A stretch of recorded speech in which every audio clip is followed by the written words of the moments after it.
Welcome friends,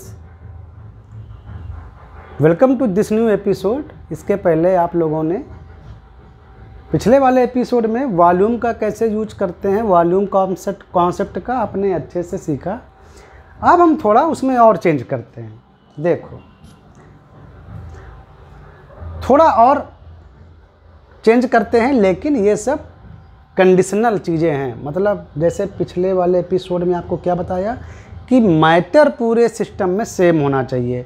जैसे सब iron के बने हैं तो आयरन मतलब सब मास जैसे आयरन का सभी आयरन के बने हों, ठीक है। ऐसा ना हो कि कोई मिक्स मेटल हो वहाँ पर कि डेंसिटी अलग अलग हो जाए, तो आप फिर मास फिर आपको निकालना पड़ेगा, अदरवाइज वॉल्यूम से काम चल गया।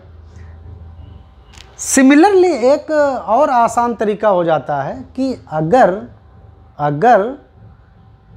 जो हमारे मासेस हैं वो यूनिफॉर्म थिकनेस के हों, वो यूनिफॉर्म थिकनेस के हों। फॉर एग्जाम्पल,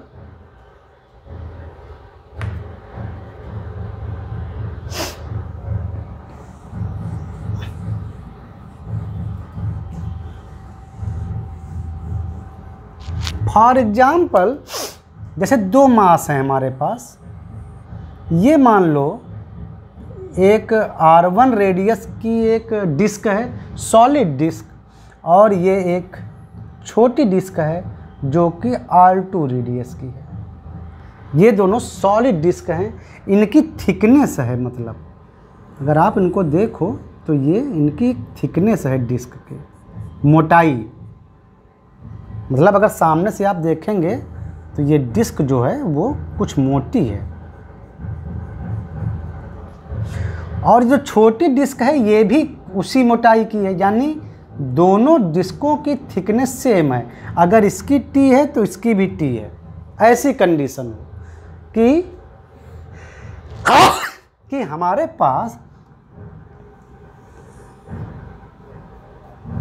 अगर साइड से देखो तो ये सॉलिड डिस्क हैं, दो सॉलिड डिस्क। सर्किल को थोड़ा सा मोटा कर दो तो वो डिस्क हो जाता है। रोटी जैसे, रोटी में थोड़ी मोटाई होती है ना, तो रोटी एक डिस्क की तरह काम करती है। समझ में आया? और जब ऐसे बोलते हैं ना सर्किल, प्लेन सर्किल, तो वहाँ मानते हैं कि वहाँ थिकनेस नहीं है, एकदम कागज़ की तरह। लेकिन अगर मोटाई हो जाए सर्किल में तो वही डिस्क बन जाता है। तो सॉलिड डिस्क, समझ गए? दो हमारे पास सॉलिड डिस्क है, दोनों की थिकनेस सेम है, भले ही उनकी रेडियस अलग अलग हो। और हमसे पूछा जाए कि ये दोनों सॉलिड डिस्क अगर रखी हैं तो इनका सेंटर ऑफ मास कहाँ पे होगा? तो सेंटर ऑफ मास देखो, पहले इस डिस्क को देखो, बता रहा हूँ मैं आपको, बता देता हूँ। डिस्क जो होता है, डिस्क, सॉलिड डिस्क, इसका जो सेंटर ऑफ मास होता है वो उसके खुद के सेंटर पर होता है। यही जो ऊपर का जो सर्किल होता है, एक प्लेन सर्किल एरिया, उसी के सेंटर पर होता है। तो इस डिस्क का भी यहीं पे होगा। खुद के जो सेंटर ऑफ मास है अलग अलग, C1 और ये C2, ये दोनों इनके सेंटर पर ही हैं, ऊपर वाले जो क्रॉस सेक्शनल सर्किल होता है। लेकिन अगर दोनों बॉडी को मिला के बोला जाए कि बताओ इनका कहाँ पर है सेंटर ऑफ मास, दोनों का कंबाइंड, तो आप पहले इस वाली डिस्क का मास निकालोगे M1, इस वाली डिस्क का मास निकालोगे M2।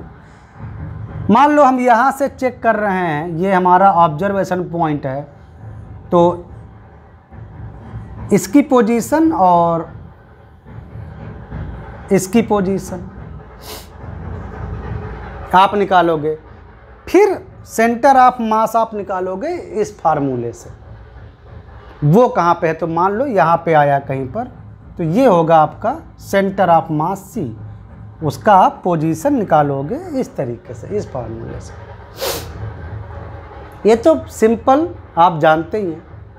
लेकिन इन दोनों में एक क्वालिटी है। क्वालिटी क्या है कि दोनों डिस्क अगर सेम मटेरियल की बनी हो, यानी मास जो हम ले रहे हैं वो सेम मैटर के बने हों, और उनकी जो थिकनेस है वो यूनिफॉर्म हो, यूनिफॉर्म थिकनेस।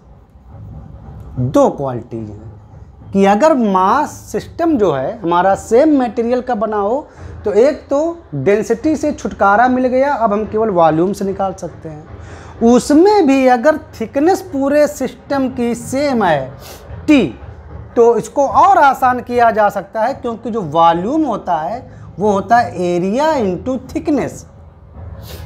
तो आपका सिस्टम और आसान हो गया निकालना सेंटर ऑफ मास को।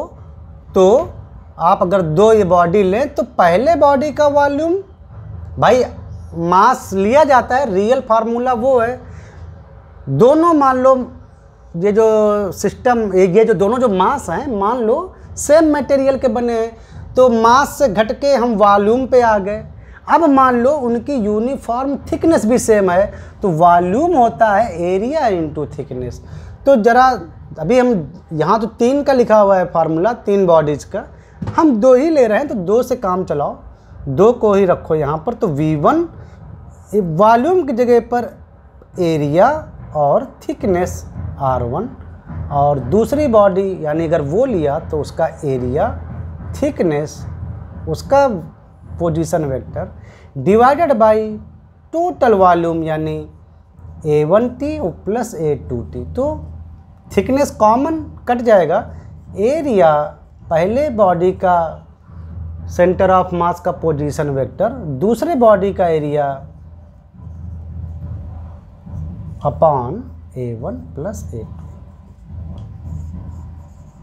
ये देखो, ये बहुत तरीके की चीज़ आ गई कि मतलब केवल एरिया से ही काम चल रहा है, केवल एरिया से ही हमारा काम चल गया, थिकनेस नहीं लेनी पड़ी, क्योंकि ये दोनों बॉडी यूनिफॉर्म थिकनेस की थी।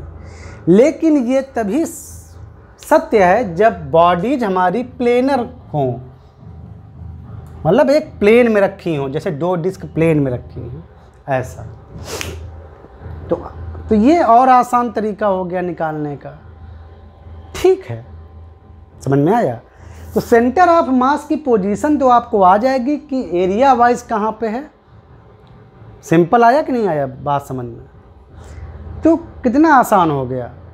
लेकिन ये सब कंडीशनल चीज़ें हैं, रियल चीज़ ये है, ये कंडीशनल चीज़ें हैं। इनका इस्तेमाल कैसे करेंगे वो सब हम आपको धीरे धीरे आगे बताते रहेंगे। ठीक है, इतना भागने की ज़रूरत नहीं है। और सिमिलरली यहाँ पे आ जाओ, अगर यहाँ पे देखो एक प्लेट है, जैसे बहुत बड़ी एक प्लेट है, एक बड़ी प्लेट, मतलब एक डिस्ट्रीब्यूटेड मास सिस्टम कह सकते हो। उस प्लेट की जियोमेट्री में मास फैला हुआ है, तो वो डिस्ट्रीब्यूटेड मास सिस्टम हो गया। वो हमको निकालना है उस पूरी प्लेट का सेंटर ऑफ मास। तो सेंटर ऑफ मास का फार्मूला ऐसे होता है, अगर पूरी प्लेट का मटेरियल सेम है तो आप वॉल्यूम से ही काम चला सकते हैं, और अगर पूरी प्लेट हर जगह सेम थिकनेस की हो तो इसको और आसान कर सकते हैं कि थिकनेस सेम है तो DA volume equal to area into thickness, और ये टोटल एरिया इंटू थिकनेस। तो थिकनेस कैंसिल यानी RDA डिवाइडेड बाई A। ये देखो, ये एक और मिल गया फार्मूला, तरीका कि अगर डिस्ट्रीब्यूटेड मास सिस्टम है, उसकी थिकनेस हर जगह सेम है, तो आप थिकनेस को भी भूल सकते हो।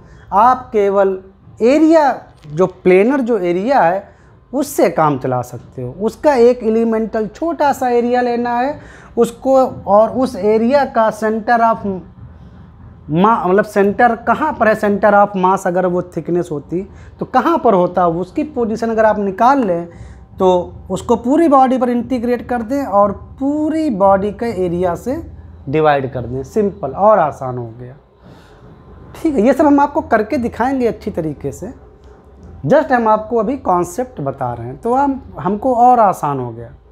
हम एरिया से भी, मतलब एरिया से भी हम सेंटर ऑफ मास निकाल सकते हैं। लेकिन याद रहे, ये जो एरिया का जो सिस्टम है ना, ये वाला, ये केवल प्लेनर सिस्टम के लिए ही सही है।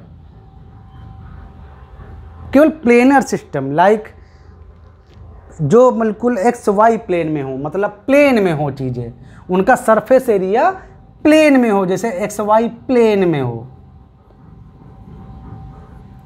प्लेन में, ठीक है, तभी ये आपके कॉन्सेप्ट सही आते हैं, अदरवाइज गलत आएंगे।